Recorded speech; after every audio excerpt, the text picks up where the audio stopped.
a lot of youngsters get confused because we have so many gods in different forms, and I think that's what the confusion is, because a lot of the other religions only have one specific, well, they don't really have any pictures, but they have one thing they set their mind on, and that's it.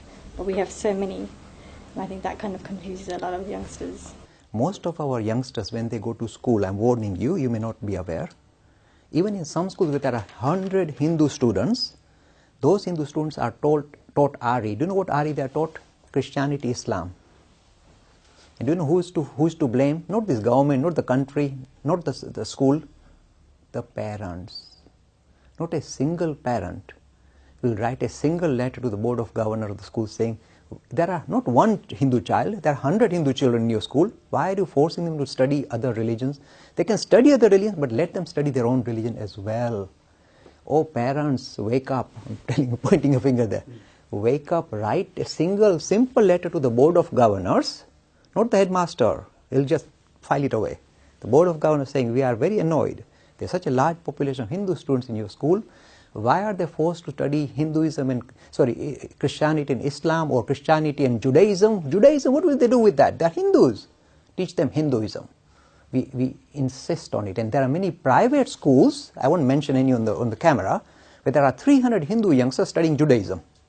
Private schools are paying £14,000 per annum fee, and they're still studying Judaism there. And who is to blame?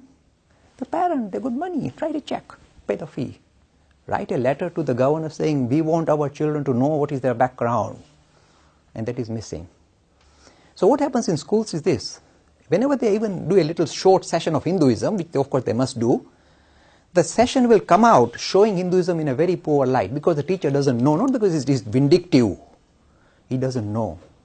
So the presentation of Hinduism that the youngster will get in your school will be very poor, in fact very demoralizing for the youth. Because immediately the teacher will say, Hinduism has got many gods. So everybody looks at the Hindu boy and say, oh dear, weird religion. And they have some gods which have got elephant head and monkey face. And the Hindu boy is shuddering already. They are all looking at me. They've got one simple looking straightforward chap called God, and we've got hundreds, and some with monkey face. And they're all staring at me saying, oh, weird chap, weird religion. He comes out demoralized, demolished, his integrity demolished, his love for his religion and culture demolished in 2 ticks. So it is better that he is not taught Hinduism. I'm being so nasty. What is the resolution? And I've taught this in many schools, and this is what I do. See, when I do this postgraduate session at Oxford University, those youngsters are going to be the RE teachers in top schools. So they will go with the correct version of Hinduism into the schools. The books that we are marketing, they'll go there with under the armpit and say, we know now Hinduism. It makes a big difference. This is what we tell them. This religion, despite appearance, when you come to a temple, you see, Mother Goddess, Shiva, oh Ram, oh Krishna, oh Vishnu. You say, oh, so many. Polytheism, many ultimate realities, many gods. It seems like it. The answer is this. Please learn this lovely word. We are not a polytheist religion. We are a pluralistic religion. Pluralistic.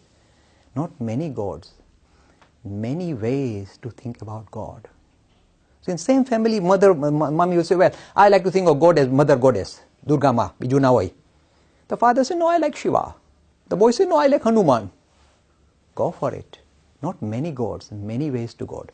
And do you know how I present it in every school, in college and even Canterbury Christ Church University? This is how I tell them. I say, suppose you say, but this is very subtle, Mr. Lakhani. How do you explain to children many ways to God? I say, I'll teach you how. I say, go to many primary schools, English Christian schools, Catholic schools mainly.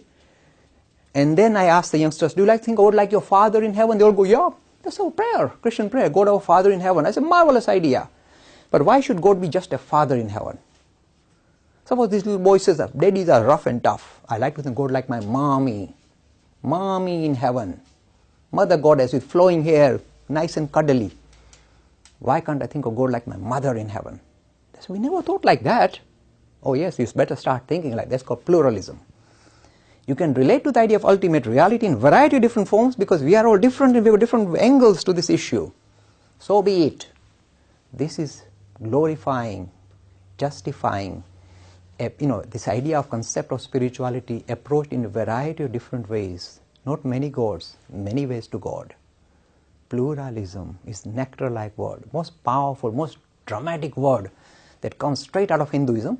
In fact, it is also part of, say, the other Indic tradition. Say, if you are studying Jainism, and I saw Mahavir Swami image there, one of the key features of Jainism is anekantavad, many ways. See, pluralism is ingrained in Jainism too.